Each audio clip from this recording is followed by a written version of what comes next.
Dulu Gus Miftah itu sebelum punya pondok sendiri, sebelum punya rumah ataupun pondok sendiri, dia masih sering pulang, tiap lebaran pulang dia.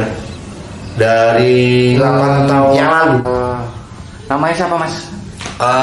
Nama asli yang ada di KTP Miftahul Khairul, panggilannya. Nah, Mas Tajib ini sendiri ini apa benar Mas? Adiknya Gus Miftah ya? Ya kebetulan alhamdulillah. Ya kalau memang masih diakui tapi. Apa sih cerita dari dulunya Gus Miftah itu seperti apa sih Mas? Ya kita dilahirkan dari orang kampung lah, istilahnya dari orang kampung. Memang jadi awal mula ceritanya kita itu di Lampung ya karena dulunya kan orang tua ke Lampung itu kan transmigrasi. Nah setelah itu ya mungkin tempat tinggalnya di Lampung. Nah dari Lampung itu bapak saya membawa anak satu yang pertama yang ada di Palembang. Nah anak yang kedua sampai nomor 4 sampai nomor 5 saya yang terakhir itu semuanya kelahiran Lampung di Jabung, khususnya tempatnya di sekarang jadi desa Adiluhur kalau nggak salah, desanya Adiluhur. Dulu Adirejo kan, nah sekarang Adiluhur. Dari 5 bersaudara, Pendowo 5 kabeh, lanang kabeh, tapi tinggal siji, tinggal 4. Saya yang terakhir adik dari Gus Miftah. Jadi Gus Miftah ini sendirinya asal dari mana Mas? Aslinya dulu kelahirannya? Aslinya Jabung. Jabung Mas ya? Jabung. Jabungnya lebih tepatnya daerah mana Mas? Daerah dulu masih Adirejo, sekarang Adiluhur. Adiluhur. Sekarang Adiluhur. Sebelum pemecahan toh. Kalau dulu kan masih Adirejo. Tadi katanya dari keluarga yang sederhana ya? Ya memang sangat sederhana Mas. Istilahnya memang ya gimana ya?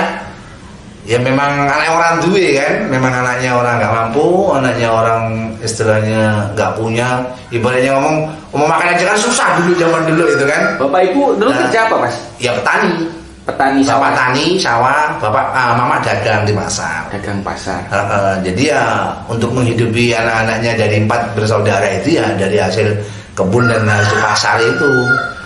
Tapi kan Gus Miftah itu kan dari lulus SD itu kan dipondokkan di tempatnya adiknya bapak yang ada di Jaya Sakti, Kecamatan Anak Toha, Lampung Tengah. Terus di Pondok Pesantren Bustanul Ulum. Setelah lulus baru Gus Miftah di sana lulus SD, ya keluar dari Jabung itu lulus SD. Jadi sanawiyah aliyahnya mengenyam pendidikan di sana di Bustanul Ulum. Terus terakhir ke Jawa. Terakhir ke Jawa dia lulusan tahun berapa ya aliyahnya itu kalau nggak salah 99 atau 98 gitu loh. Dia lulusnya dari aliyah Jaya Sakti itu di Pondok Pesantren Bustanul Ulum itu di bawah pimpinannya Bapak Haji Sudi. Jadi saudara saya. Jadi berarti ketika ibu itu minta Gus Miftah pulang, Gus Miftah otomatis pulang. Ya lihat kondisi juga kayaknya. Lihat kondisi. Iya lihat kondisi. Kalau kondisinya memang memungkinkan ya pulang. Apalagi dia kan sekarang sibuk Mas. Dia sekarang sibuk syutingan TV kan, sponsor itu kan, dan kegiatan-kegiatan yang lain. Jadi banyak sekarang kegiatan di luar pengajian ya karena sekarang pengajian itu udah nggak boleh sejak COVID ini Mas. Kalau dulu kan sibuk akan jadwal pengajian, undangan. Karena jadwalnya kan per hari aja yang masuk sampai ratusan kan. Sampai indahnya aja sampai berapa bulan berapa tahun kan gitu. Nah tapi terus ya itu yang terakhir kayaknya sama kemarin berapa minggu yang lalu ada di mana Anak Toha di Bustanul Ulum di pondok pesantrennya dia dulu. Dia pulang acara vaksinasi sama bansos sama apa kayaknya itu. Saya nggak hadir itu. Hanya sendiri tapi. Siapa ya dia? Iya. Dia bersama Menkes. Oh sama Menkes. Sama Menkes, sama Pak Kapolda Lampung dengan Pak Bupati Lampung Tengah, Pak Musadito ya. Iya. Itu dia di sana acara bansos sama vaksinasi. Kalau dari pandangan sendiri Mas Tajib ini, seorang kakak Gus Miftah ini seperti apa sih? Ya dia orangnya ya itu tadi, maksudnya yang seperti apa ini? Akrab nggak sama adiknya? Alhamdulillah, saya jarang sekali saya komunikasi dengan beliau. Jarang karena? Jarang, nggak tahu, jarang sekali. Telepon pun nggak pernah? Nggak pernah. Yang namanya telepon itu nggak pernah. Saya jujur dulu ya, saya takut dosa kalau saya bohong, ya kan? Kalau untuk selama ini saya itu bisa dihitung loh Mas. Ditelepon. Sampai berusaha nggak ngubungin dia gitu? Saya ditelepon dia itu sekali. Ya waktu itu dia marahin saya, memang saya mungkin saya yang salah ya. Waktu itu kan memang saya sakit. Waktu itu saya sakit perut dan saya itu dilarikan ke rumah sakit Bayangkara Nganjuk waktu itu. Nah, saya telepon mak saya kan nangis-nangis, dan dia telepon beliau. Nah, beliau telepon saya, marahin saya. Mungkin waktu itu nggak tahu lah. Pokoknya saya nggak mau tahu, waktu itu memang saya ditelepon sama beliau pakai nomor telepon istrinya. Itu kalau untuk saya chattingan pribadi sebelum puasa kayaknya. Sebelum puasa. Tapi sampean waktu pulang cuman itu aja. Chattingan sama beliau langsung. Ya toh, chattingan sama beliau langsung itu sebelum puasa itu hanya kan cuma buru kalau nggak buru ya nggak makan lah istilahnya. Berarti kan dalam cerita ini ibarat kata masih banyak keluarga kandung dari Gus Miftah ini yang sangat sulit, Mas ya? Yo bukannya banyak lagi, ya memang semuanya sulit ya. Jadi dari 4 saudara itu rezekinya kan dia semua. Dari pandangan keluarga nih, Mas, dari pandangan keluarga ini seperti apa sih Gus Miftah itu, Mas? Ya dia orangnya pendiam, dia nggak terlalu banyak ngomong, ya kan. Terus kalau orangnya baik sih, kalau orangnya menurut saya baik. Dia wongnya nggak ison lah kayak cara wong Jawa kan, orangnya nggak bisaan, ya kan. Maksudnya nggak bisaan itu kalau ngelihat orang susah itu dia itu gampang kesentuh gitu loh, gitu. Nah tapi kalau untuk masalah mengenai keluarga yang susah atau yang mana itu saya no komen, ya kan. Karena itu privasi keluarga saya kan, gitu. Kalau saya menceritakan keluarga saya, ya memang seperti itu keadaannya, itu fakta, ya kan. Saya sendiri, kakak saya yang di Palembang, yang di Jambi itu memang ya susah gitu loh. Istilahnya kalau soal hubungan kita dalam keluarga itu privasi saya kan, itu kan pribadi keluarga saya nggak mau ceritakan hal itu kan gitu. Tapi kalau untuk orangnya mengenai Gus Miftah itu orangnya, dia orangnya baik sih, dia baik orangnya, dia nggak aneh-aneh, ya kan. Dia dari kecil aja merokok aja enggak loh, Mas. Dia merokok enggak, apalagi minuman keras, dia nggak kenal dunia seperti itu. Walaupun dia sekarang ini ya, mempunyai gelar presiden para pendosa, ya kan. Dia ngajinya di bos-bos kafe, di tempat klub malam, dia dari tempat pelacuran, dia memang nggak sama sekali nggak terpengaruh akan hal itu. Cuman kalau untuk dia pribadi, memang real gitu loh. Real, dia itu membawa dari tempat gelap menuju ke terang, itu memang real gitu loh.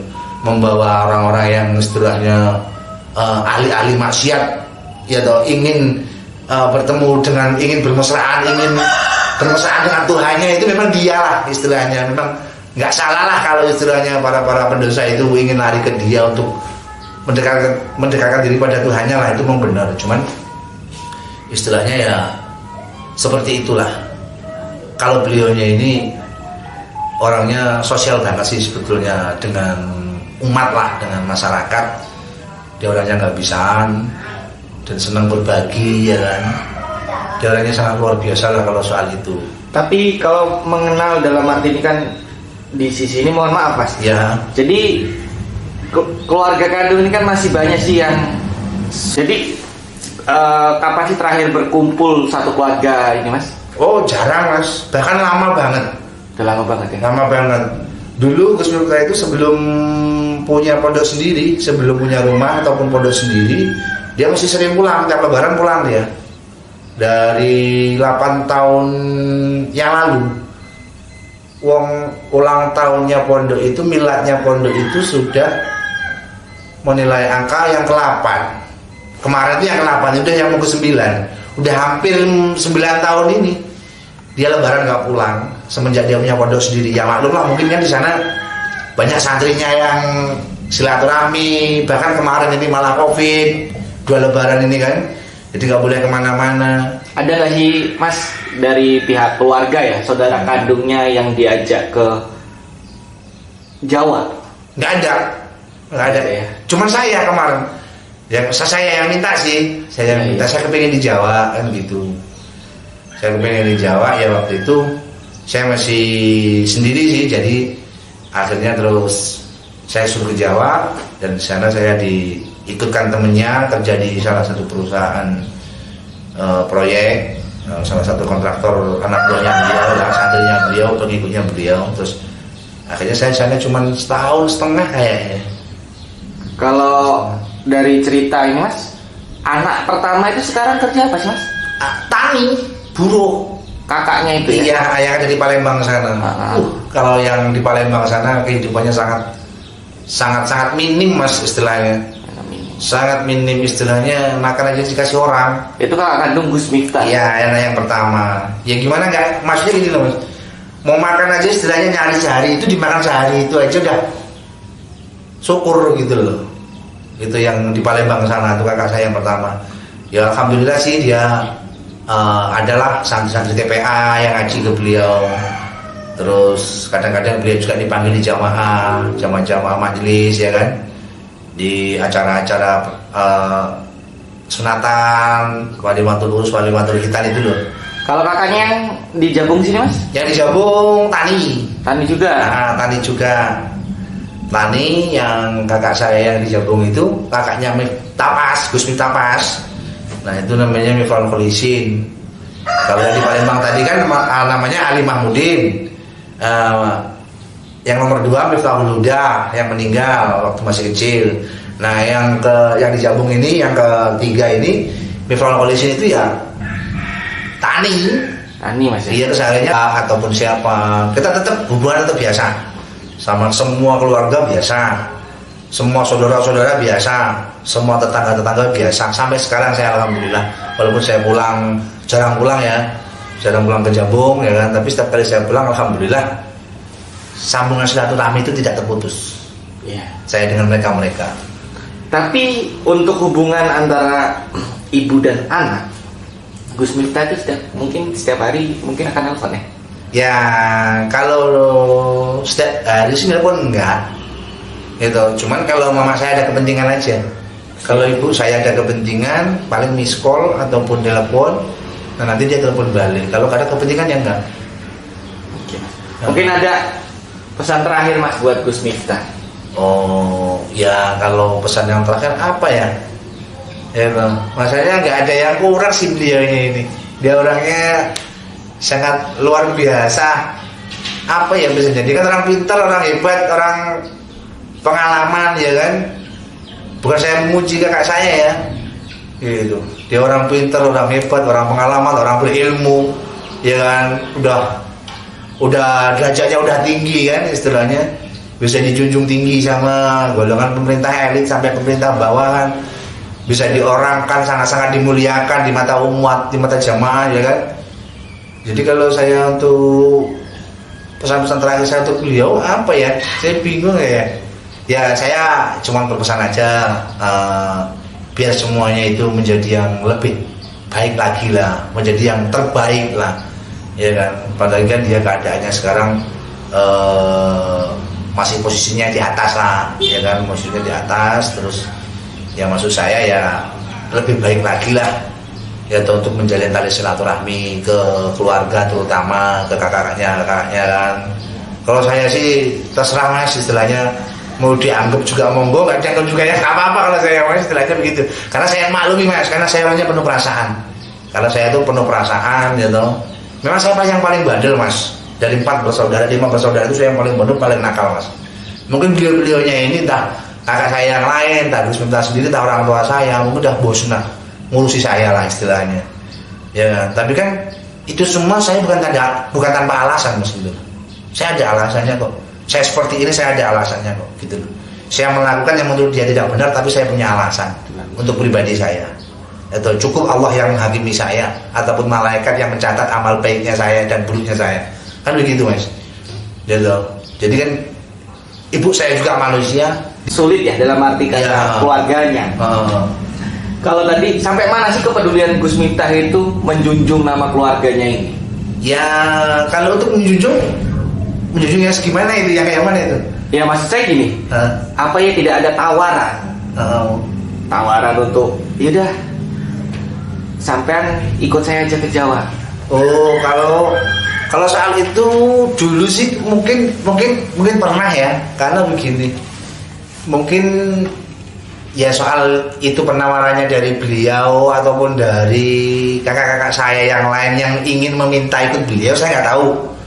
Entah Gus Miftah yang menawari atau memang kakak saya yang lain ini ingin meminta ikut beliau, saya nggak tahu ya. Itu kayak kemarin juga kalau saya pribadi saya memang yang meminta kan gitu. Kalau dia untuk yang menawarin saya tinggal di sana, nggak ada. Memang saya yang minta. Cuman kakak saya yang di Palembang itu pernah di sana juga, ya pernah di sana juga. Tapi awal mulanya dia ke sana itu apakah kakak saya yang pertama yang di Palembang itu ingin ikut beliau, apa dia yang minta, saya nggak tahu itu. Ya kan? Ya, terus akhirnya di sana cuma berapa tahun, ya kan akhirnya pulang. Nah, terus yang di Jambung juga seperti itu, dia pernah di sana waktu pembangunan masjid dan pondok waktu itu. Awal mula mendirikan pembangunan itu, dia di sana. Cuman ya saya juga nggak tahu apakah dia yang meminta dia yang ke sana ataupun Gus Miftahnya yang meminta dia ke sana, saya nggak tahu kalau soal itu. Yang jelas intinya kita pernah di sana semua walaupun nggak lama. Jadi udah lama Mas Gus Miftah ini nggak pulang berarti? Udah lama, hampir sekitar, maksudnya pulang lebaran loh ya. Pulang lebaran itu 8 tahun. Kalau pulang dalam semenjak dia punya pondok. Nggak lebaran gitu? Kalau nggak lebaran, pernah sih. Pernah ya? Pernah. Berapa tahun itu? Kayaknya kalau sampai sekarang ini, berapa tahun? kalau pulang sama keluarga ini ya, sama keluarganya di beliau. Di rumah ibu. Bukan, maksudnya Gus Miftahnya pulang sama anak istrinya beliau apa sendiri? Ya sendiri maupun. Nah, kalau sendiri kayaknya belum lama ini kayaknya. Belum lama ini sekitar sebelum puasa kayaknya. Sekitar setengah tahun yang lalu kayaknya, waktu dia ngaji diundang sama bosnya Ceker yang punya karaoke. Tahu kan Pasar Sakti, Labuan Meringi itu masih ikut. Labuan Meringi itu perbatasan kan itu antara Labuan Meringi dengan Pasar Sakti. Pernah dengar nggak tempat karaoke Ceker itu? Iya. Nah, bosnya itu namanya kan Siti. Nah, itu mengundang beliau. Nah, waktu itu dia diundang melalui ibu saya, ngundangnya Gus Miftah ini. Nah, akhirnya dia pulang kan, otomatis dong pulangnya tuh. Gitu. Jadi kan ibu saya juga manusia, dia juga manusia, ya kan? Siapa sih yang tahu perasaan hati seseorang, kan gak ada yang tahu kecuali Allah kan gitu. Cuman ya menurut pesan saya ya lebih baik lagi dan bermanfaat untuk umat, ya toh. Gitu. Naiklah tinggi setinggi-tingginya lah apa yang dia inginkan, ya toh. Tapi jangan lupa bahwa pasti suatu saat kalau orang naik tinggi itu kan pasti akan jatuh, itu pasti Mas, kan gitu toh. Nah, biar gak jatuh gimana lah, betul loh, biar gak jatuh gimana, ya toh, biar awet lah. Ibaratnya dia itu sekarang sudah di pucuk sana kan, ibaratnya biar awet tuh kayak mana kan gitu. Jangan sampai istilahnya dia jatuh. Kalau jatuh saya juga kasihan kakak saya kan gitu. Ngumati santri oke, ngumati umat akeh toh, semuanya gratis, mudah di sana kan gak ada yang keluar biaya kan begitu. Ya mudah-mudahan dia selalu istiqomah. Lebih tambah dewasa, ya kan, lebih tambah dewasa lagi, ya dong. Sekarang usianya dia udah 40 tahun, ya kan, kemarin ulang tahunnya ke 40. Tambah sukses, panjang umur, ya kan, bisa mengayomi umat banyak, masyarakat banyak, jamaah banyak, ya kan, bisa jadi tuntunan bukan tontonan, ya kan. Sekarang menjadi publik itu kan, apalagi dia seorang ulama kan Mas ya, kalau bisa jangan sampai jadi tontonan, ya kan, kalau bisa harus jadi tuntunan yang benar. Dakwah lah kan gitu tuh, ngaji olah kan gitu. Tapi sementing aja meleset. Terus lagi soalnya ya toh, apa yang ada dalam isi dakwahnya beliau itu yo paling tidak kita tuh bisa menerapkan lah, ya toh. Jadi ojo iso ngomongi wong, iso ngomongi awake dhewe kan gitu. Apalagi iso ngomongi wong, iso ngomongi keluargane kan gitu toh. Jangan sampai seperti itu. Banyak gitu. Jadi ojo menjadi Kiai Jarkoni lah ibaratnya kan begitu Mas ya. Jangan sampai. Mudah-mudahan dia selalu istiqomah lah. Amin. Makasih Mas. Ya sama-sama.